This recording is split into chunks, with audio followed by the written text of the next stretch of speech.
Hello students, good morning all of you and welcome to the global world. चलिए आज के session को हम लोग यहाँ पर स्टार्ट करेंगे। आज का सेशन हम लोगों की एक नई शुरुआत होगी ईवीएस के मॉक टेस्ट की।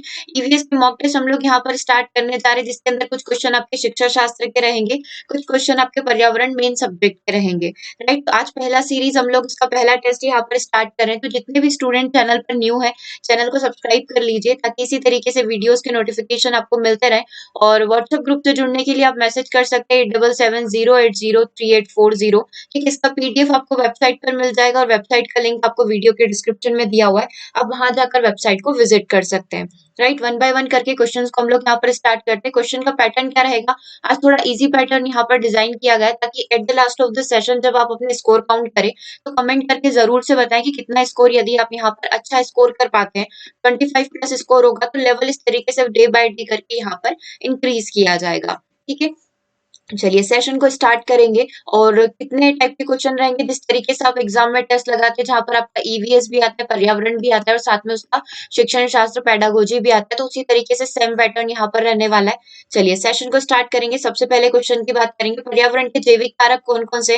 उत्पादक, उपभोक्ता, अपघटन करता है या फिर उपरोक्त सभी? तो हमें पता है ये सारी की सारी कैटेगरी जो है पर्यावरण के जैविक कारक के अंदर कंसीडर की जाती है। तो करेक्ट आंसर आपका क्या बन जाना चाहिए था? Option number D. Right, second question की बात करते हैं। सेकेंड क्वेश्चन आपकी स्क्रीन पर है। मीना माता रोग जो है ऐसी मछली को खाने से होता है जिसमें अधिक मात्रा में पाया जाता है। मतलब मीना माता जो रोग है, आप चाहे तो इस रोग के बारे में थोड़ा सा यहाँ पर देख सकते हैं। इस इमेज के थ्रू आप समझ पाएंगे इस प्रकार की विकृति होती है। ठीक है, अब ये जो रोग है किस मछली को खाने से होगा, जिस मछली के अंदर किस मात्रा में या किस चीज की अधिकता होगी? कैडमियम की, आर्सेनिक की, पारा की या फिर इन सभी की? तो मीना माता रोग ऐसी मछली को खाने से होता है या फिर ऐसा पानी पीने से होता है जिसके अंदर पारा की अधिकता बहुत ही ज्यादा होती है। तो करेक्ट आंसर आपका यहाँ पर क्या हो जाएगा? Option number C. ठीक है, स्कोर याद से काउंट करते रहेंगे और कमेंट करके सभी स्टूडेंट बताएंगे कि कितना स्कोर यहाँ पर किया है। ठीक है, चलिए अगले प्रश्न की बात करेंगे। रेड डेटा बुक किससे संबंधित है? विलुप्तों के करीब जीवों से, नदियों में प्रदूषण से, घटता भूगर्भ जल स्तर से या फिर वायु प्रदूषण से? तो हम लोग रेड डेटा बुक के बारे में जानते हैं। ठीक है, ये किससे संबंधित है? ये विलुप्ति के करीब जीव है, जो जीव जो है खत्म होने वाले हैं, जिनकी प्रजाति खत्म होने वाली है और जिनकी प्रजाति खत्म हो चुकी है, उनके बारे में सारी इंफॉर्मेशन आपको किसके अंदर मिलती है? रेड डेटा बुक के अंदर मिलती है। तो करेक्ट आंसर आपका यहाँ पर हो जाएगा ऑप्शन नंबर 1। नेक्स्ट क्वेश्चन देखते हैं। भारतीय गेंडा जो है या फिर एक सिंग वाला जो गेंडा है, उसे कहाँ पर संरक्षित रखा गया है? बांदीपुर नेशनल पार्क में, जिम कॉर्बेट नेशनल पार्क में, काजीरंगा नेशनल पार्क में या फिर गिर नेशनल पार्क में उसको यहाँ पर संरक्षित रखा गया है? तो हमें पता है कि जो भारतीय गेंडा है या फिर एक सिंग वाला जो गेंडा है, उसे काजीरंगा नेशनल पार्क असम के अंदर संरक्षित करके रखा गया है, जो आपको इसी राज्य में असम में ही देखने को, काजीरंगा नेशनल पार्क में ही देखने को मिलेगा। अगला प्रश्न आपका पूछ रहा है, यूफॉर्बिएसी फैमिली की कौन सी फसल जो है बायोडीजल उत्पन्न करने के लिए जानी जाती है? क्या कॉपर की लीफ होती है, जेट्रोफा होता है, पेंड्रिनल ट्री होता है या फिर सर्पगंधा होता है? तो हमें पता है कि जेट्रोफा की जो पत्तियां हैं, इसकी जो फसल है, ये बायोडीजल बनाने में काम आती है। तो करेक्ट आंसर आपका यहाँ पर हो जाएगा ऑप्शन नंबर बी। विश्व पर्यावरण दिवस कब मनाया जाता है? बहुत आसान क्वेश्चन, 5 जून, 2 दिसंबर, 16 सितंबर को या फिर 11 जुलाई को? 11 जुलाई को जनसंख्या दिवस मनाते हैं, 16 सितंबर को ओजोन डे मनाया जाता है। तो विश्व पर्यावरण दिवस यहाँ पर मनाया जाता है 5 जून को, और 1 दिसंबर को मनाया जाता है वर्ल्ड एड्स डे। तो करेक्ट आंसर आपका यहाँ पर क्या हो गया? Option number 1। अगले प्रश्न की बात करेंगे। तप्त भौम जल से किस प्रकार की ऊर्जा प्राप्त की जाती है? भूतापीय ऊर्जा प्राप्त की जाती है, जल विद्युत ऊर्जा प्राप्त की जाती है, सौर ऊर्जा प्राप्त की जाती है या फिर नाभिकीय ऊर्जा प्राप्त की जाती है? तो यहाँ पर तप्त भौम जल से प्राप्त होने वाली ऊर्जा जो है किस प्रकार की ऊर्जा कहलाएगी? भूतापीय ऊर्जा यहाँ पर कहलाएगी, जो कि तप्त एक घोलते हुए भौम जल से हम लोग यहाँ पर प्राप्त कर सकते हैं। तो करेक्ट आंसर आपका हो जाएगा ऑप्शन नंबर 1। चलिए नेक्स्ट क्वेश्चन की बात करेंगे। विटीकल्चर का संबंध किससे है? सिल्क उत्पादन से, अंगूर उत्पादन से, शहद उत्पादन से या फिर ऊन उत्पादन से? तो हमें पता है कि जो विटीकल्चर है ना, ये अंगूर उत्पादन से संबंधित है। अंगूर उत्पादन में जितनी भी नई नई चीजें वगैरह, जितने भी रिसर्च वगैरह आती है, वो सारे के सारे कंसीडर किए जाते हैं विटीकल्चर के अंदर। तो करेक्ट आंसर आपका हो जाएगा ऑप्शन नंबर बी। इस तरीके से कल्चर से आपसे कई तरीके के प्रश्न पूछे जा सकते हैं, तो ध्यान रखेंगे इस प्रकार के क्वेश्चन को। अगला प्रश्न है, रैंचिंग पद्धति से किस देश में खेती की जाती है? अमेरिका में, जापान में, चीन में या फिर ऑस्ट्रेलिया में? तो रैंचिंग पद्धति को पर्टिकुलर फॉलो किया जाता है ऑस्ट्रेलिया के अंदर। तो करेक्ट आंसर आपका यहाँ पर हो जाएगा ऑप्शन नंबर डी। रेंचिंग पद्धति से खेती जो है ऑस्ट्रेलिया के अंदर यहाँ पर करी जाती है। निम्नलिखित में से ईवीएस एनवायरमेंटल स्टडीज अभिप्रेरित कक्षा कहा जा सकता है, तो कौन सी कक्षा को पर्यावरण अभिप्रेरित कक्षा हम लोग बोल सकते हैं?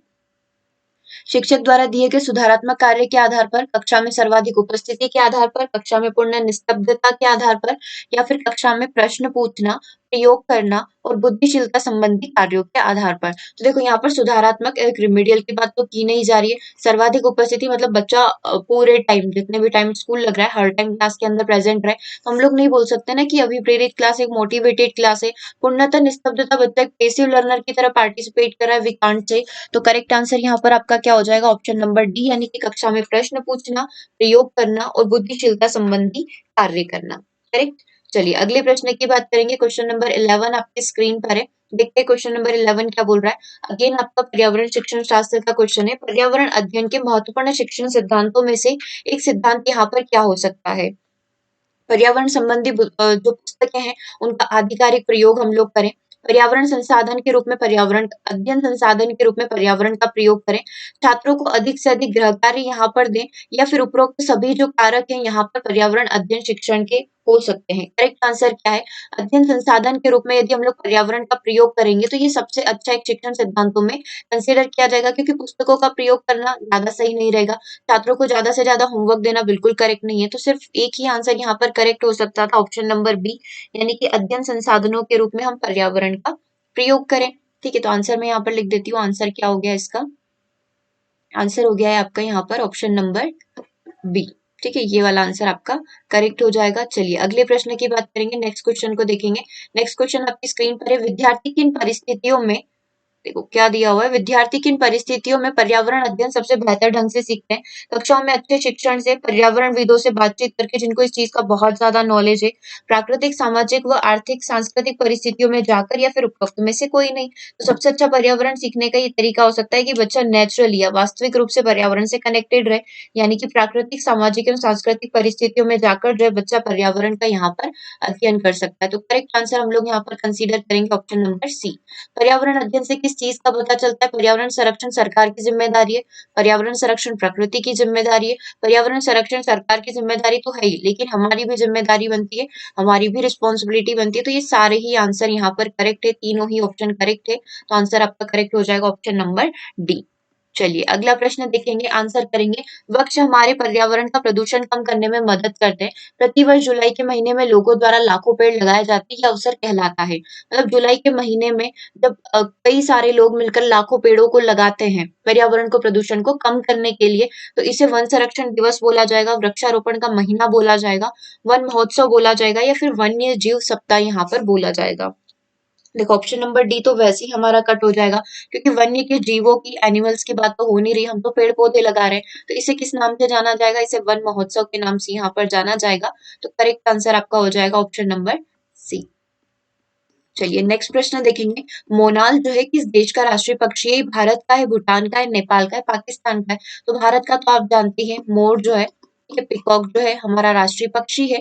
हमें बताना था मोनाल के बारे में, तो मोनाल कहाँ का है? मोनाल हमारे नेपाल का राष्ट्रीय पक्षी है। तो करेक्ट आंसर आपको यहाँ पर करके आना है ऑप्शन नंबर सी। ठीक है, और नेपाल की राजधानी क्या है? काठमांडू है। ठीक है, भूटान की क्या है? थिम्पू है। चलिए अगले प्रश्न की बात करेंगे। प्राचीन भारतीय विद्वानों में से कौन दीमक के ढेर को भूजल का संकेत मानता था? मतलब जहां पर भी दीमक हो रहे ना, समझ लो कि आसपास पानी का स्रोत अवेलेबल है। तो ये जो रिसर्च है या फिर ये जो जानकारी है, इसके द्वारा प्रदान की गई है। कणाद के द्वारा, गर्ग के द्वारा, वरामिहिर के द्वारा, या फिर भास्कराचार्य के द्वारा? करेक्ट आंसर हमें कर कर आना है ऑप्शन नंबर सी। ये जानकारी वरामिहिर के द्वारा प्रदत्त है। तो correct answer option number C हो जाएगा। नेक्स्ट क्वेश्चन की बात करते हैं। हॉर्नबिल उत्सव जो है किस राज्य में मनाया जाता है? लगभग 20 सालों से, या फिर अभी तो 21 बोल लेंगे, 21 सालों से इस उत्सव को मनाया जा रहा है। केरल के अंदर, नागालैंड में, जम्मू कश्मीर में या अरुणाचल प्रदेश में मनाया जाता है? तो ये मनाया जाता है नागालैंड में। नागालैंड की जो नागा जनजाति है उनके द्वारा अपनी एकता संस्कृति को बनाए रखने के लिए 1 से 10 दिसंबर के बीच में जो है इस उत्सव को यहाँ पर सेलिब्रेट किया जाता है। तो करेक्ट आंसर आपका हो जाएगा, नागालैंड में इस उत्सव को यहाँ पर मनाया जाता है। ठीक है, चलिए आगे बात करें। अगला प्रश्न आपकी स्क्रीन पर है। कार्बन डाइऑक्साइड के स्थिरीकरण में कार्बन डाइऑक्साइड के स्तरीकरण यानी कि कार्बन डाइऑक्साइड का जो स्टेबलाइजेशन है, इसके संदर्भ में कथन पर आपको विचार करना है। दो कथन आपको दिए हुए हैं। सबसे पहला है, हरे पेड़ पौधे सूर्य की किरणों की उपस्थिति में कार्बन डाइऑक्साइड को ग्लूकोज में बदल देते हैं। ठीक है। सेकंड स्टेटमेंट देखेंगे, बहुत से समुद्री जंतु समुद्री जल में घुले जो कार्बोनेट होते हैं ना, उनसे अपना कवच बनाते हैं। अब आपको बताना है कि दोनों स्टेटमेंट में से कौन सा कथन यहाँ पर सही है। ठीक है, इसको आप अच्छे से दोनों स्टेटमेंट को पढ़ लीजिए, देन आंसर करिए कि कौन सा स्टेटमेंट यहाँ पर सही है। क्या केवल पहला सही है, क्या केवल दूसरा सही है, या फिर दोनों ही स्टेटमेंट यहाँ पर करेक्ट है, या फिर दोनों ही स्टेटमेंट यहाँ पर इनकरेक्ट है। ठीक, इस तरीके से आपके ऑप्शन है। तो हरे पेड़ पौधे सूर्य की किरणों या फिर सूर्य के प्रकाश की उपस्थिति में कार्बन डाइऑक्साइड को ग्लूकोज में परिवर्तित कर देते हैं। करेक्ट बात है, यही हमारी फोटोसिंथेसिस की प्रोसेस होती है। बहुत से समुद्री जंतु समुद्री जल में घुले जो कार्बोनेट्स होते हैं, उससे अपने कवच का निर्माण करते हैं। तो ये स्टेटमेंट भी आपका करेक्ट है। तो दोनों ही स्टेटमेंट आपके यहाँ पर करेक्ट होंगे। तो करेक्ट आंसर आपका यहाँ पर क्या हो जाएगा, ऑप्शन नंबर सी, यानी कि एक और दो दोनों ही स्टेटमेंट हमारे करेक्ट है। ओके, चलिए नेक्स्ट प्रश्न की बात करें। अगला प्रश्न क्या बोल रहा है, देखो क्वेश्चन नंबर 19 आपकी स्क्रीन पर है। भारत की सबसे बड़ी प्राचीन पर्वतमाला जो है यहाँ पर कौन सी है? हिमालय पर्वतमाला, अरावली पर्वत श्रेणी, गारो की पहाड़ियां या फिर नीलगिरी की पहाड़ियां। तो हमें पता है सबसे बड़ी और प्राचीन पर्वत श्रेणी यहाँ पर अरावली पर्वत श्रेणी है। तो करेक्ट आंसर आपका क्या हो जाएगा, ऑप्शन नंबर बी। चलिए नेक्स्ट प्रश्न को देखेंगे। अगला प्रश्न आपकी स्क्रीन पर है। न्यूरोलॉजी किस चीज का अध्ययन है? चर्म का तो डर्मेटोलॉजिस्ट होते हैं, डर्मेटोलॉजिस्ट को बोलते हैं। ठीक है। हृदय का, सिक्के तथा पादकों का, फिर स्नायु तंत्र का। तो न्यूरोलॉजी किस चीज का अध्ययन है? स्नायु तंत्र के अध्ययन को यहाँ पर बोला जाता है न्यूरोलॉजी। तो करेक्ट आंसर आपका हो जाएगा ऑप्शन नंबर डी। चलिए नेक्स्ट प्रश्न की बात करते हैं। बोलो ऐप जो है किसके द्वारा लॉन्च की गई है? माइक्रोसॉफ्ट के द्वारा, गूगल के द्वारा, फ्लिपकार्ट के द्वारा या फिर एप्पल के द्वारा। तो बोलो ऐप को यहाँ पर गूगल के द्वारा लॉन्च किया गया है। तो करेक्ट आंसर आपका यहाँ पर बन जाना है ऑप्शन नंबर बी। बोलो ऐप जो है गूगल के द्वारा यहाँ पर लॉन्च की गई थी। चलिए अगले प्रश्न की बात करेंगे। दूध से मक्खन निकालने की विधि क्या कहलाती है? वाष्पीकरण की विधि, ऊर्ध्वापतन की विधि, आसवन की विधि या फिर अपकेंद्रण की विधि। तो दूध से जब मक्खन को निकाला जाता है, उसको निकाला जाता है, तो उसे अपकेंद्रण यहाँ पर बोला जाता है। तो करेक्ट आंसर आपका हो जाएगा ऑप्शन नंबर डी। चलिए अगले प्रश्न की बात करेंगे। पर्यावरण शिक्षा केंद्र सेंटर फॉर एनवायरमेंटल एजुकेशन कहाँ पर स्थित है? नई दिल्ली में, देहरादून में स्थित है, अहमदाबाद में स्थित है या फिर जो हैदराबाद है यहाँ पर स्थित है। तो करेक्ट आंसर आपका क्या होगा? पर्यावरण शिक्षा केंद्र सेंटर फॉर एनवायरमेंटल एजुकेशन जो है हमारा अहमदाबाद में स्थित है। अहमदाबाद गुजरात में स्थित है। ठीक है, कभी कभी स्टेट वाइज भी पूछ लिया जाता है, तो ध्यान रखेंगे अहमदाबाद गुजरात में ये स्थित होगा। अगला प्रश्न देखेंगे, आंसर करेंगे। अगला प्रश्न आपसे पूछ रहा है कि पर्यावरण अध्ययन को पढ़ाने के लिए निम्नलिखित में से किस एक उद्देश्य की आवश्यकता नहीं है? चलिए सबसे पहले ऑप्शन देखेंगे। भौतिक एवं सामाजिक पर्यावरण के प्रति संवेदनशील होना, आधारभूत वैज्ञानिक संकल्पों तथा सिद्धांतों को कंठस्थ करना। तीसरा है पर्यावरण को जानने के लिए अवसरों का प्रदान होना। और ऑप्शन नंबर डी है अवलोकन, परिमापन, भविष्यवाणी करना तथा वर्गीकरण जैसी प्रवीणताओं का विकास होना। तो करेक्ट आंसर यहाँ पर क्या होगा? आपसे पूछा क्या गया था कि कौन सी आवश्यकता नहीं है या किस चीज की आवश्यकता आपको नहीं पड़ेगी। तो आधारभूत वैज्ञानिक संकल्पों तथा सिद्धांतों को कंठस्थ करना, ये कोई विशेषता यहाँ पर नहीं होगी। तो करेक्ट आंसर आपका हो जाएगा ऑप्शन नंबर बी। अगले प्रश्न की बात करेंगे। पर्यावरण से संबंधित कौन सा कथन यहाँ पर असत्य है? पर्यावरण भौतिक तत्वों का समूह है, पर्यावरण हमेशा स्थिर होता है, पर्यावरण में क्षेत्रीय विविधता देखने को मिलती है और पर्यावरण नियंत्रण एवं स्वपोषण पर आधारित है। तो कौन सा कथन गलत है? हमें पता है कि पर्यावरण स्थिर है, ये स्टेटमेंट यहाँ पर रॉन्ग होगा। तो करेक्ट आंसर आपका क्या बन जाएगा? Option number B. पर्यावरण शिक्षा के लिए अंतर्राष्ट्रीय संस्था कौन सी है? यूएनईपी है, यूएनडीपी है, आईईई है या फिर यूनेस्को है। तो हमें पता है कि पर्यावरण शिक्षा देने के लिए जो एक इंटरनेशनल ऑर्गेनाइजेशन है, वो यहाँ पर कौन सा है, वर्क करता है, कौन सा कार्य करता है? तो यूनाइटेड नेशन एनवायरमेंटल प्रोग्राम, संयुक्त राष्ट्र पर्यावरणीय संस्था जो होती है, ये कार्य करती है। तो करेक्ट आंसर आपका क्या हो जाएगा? यूएनईपी। आप इसका फुल फॉर्म लिख सकते हैं, यूनाइटेड नेशन एनवायरमेंट प्रोग्राम। ठीक है, ये इसका फुल फॉर्म है। चलिए आगे बढ़ेंगे, अगले प्रश्न की बात करेंगे। नेक्स्ट क्वेश्चन आपकी स्क्रीन पर, क्वेश्चन नंबर 27। कर्नाटक में चिपको आंदोलन की तर्ज पर पर्यावरण संरक्षण के लिए कौन सा आंदोलन शुरू किया गया था? पिपको आंदोलन, पांडुरंगा आंदोलन, अम्मा आंदोलन, गुब्बी आंदोलन। तो हमें पता है कि कर्नाटक में जिस तरीके से चिपको आंदोलन हुआ था उसी तरीके से नॉर्थ में अपिको आंदोलन की शुरुआत की गई थी, जो कि पर्यावरण को बचाने के लिए ही थी। तो करेक्ट आंसर आपका क्या हो जाएगा? ऑप्शन नंबर 1 अपिको आंदोलन। नॉर्थ एंड साउथ के ये दो सबसे बड़े मेजर आंदोलन हम लोग इनको बोल सकते हैं। चलिए क्वेश्चन नंबर 28 की बात करेंगे, आंसर करेंगे। पर्यावरण अध्ययन का उद्देश्य यहाँ पर क्या नहीं होता है? पर्यावरण के प्रति चेतना का जागृत होना। ठीक है, सेकंड स्टेटमेंट है मानव एवं शेष जगत का अंतरावर्त समझना। ठीक है, पर्यावरण का सही समझ विकसित करना और पर्यावरण के घटकों की यहाँ पर समझ होना। हमसे पूछा गया था कि कौन सा स्टेटमेंट यहाँ पर उद्देश्य यहाँ पर नहीं है। तो देखो, पर्यावरण के प्रति हर एक व्यक्ति को जागृत होना चाहिए, बिल्कुल सही बात है। पर्यावरण की सही समझ और विकसित होना, बिल्कुल सही बात है। और पर्यावरण के घटकों का समझ होना मतलब उन चीजों को हम लोग समझ रहे हैं, उनकी सुरक्षा कर रहे हैं, उनकी केयर कर रहे हैं।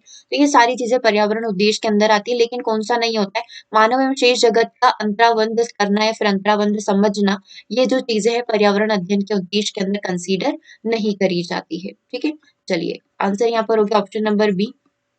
क्वेश्चन नंबर 29 को देखेंगे। बादलों का आकार किस चीज पर निर्भर करता है? ऊंचाई, तापमान पर, हवा के रूप पर, बाष्पीकरण चक्र पर या फिर आर्द्रता ग्राही केंद्र पर? तो बादल का आकार कैसा होगा, कब वर्षा होगी, ये पूरा का पूरा डिपेंड करेगा यहाँ पर वाष्पीकरण के चक्र के ऊपर। तो करेक्ट आंसर आपको यहाँ पर कर आना था ऑप्शन नंबर सी। चलिए नेक्स्ट प्रश्न की बात करेंगे। नेक्स्ट प्रश्न आपकी स्क्रीन पर है। निम्नलिखित में से सल्फर डाइऑक्साइड प्रदूषण हेतु जैविक सूचक या संकेतक के रूप में किसका प्रयोग किया जाता है? मतलब किससे ये चीज पता चलती है कि हाँ पॉल्यूशन हो रहा है।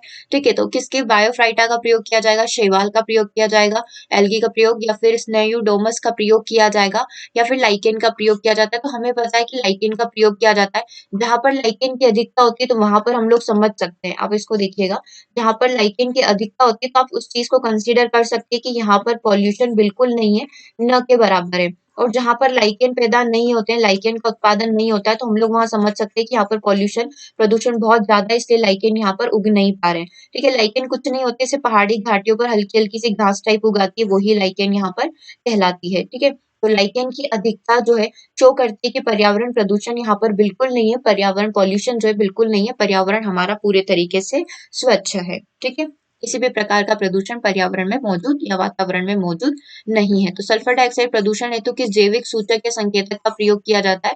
तो लाइकेन का प्रयोग यहाँ पर किया जाता है।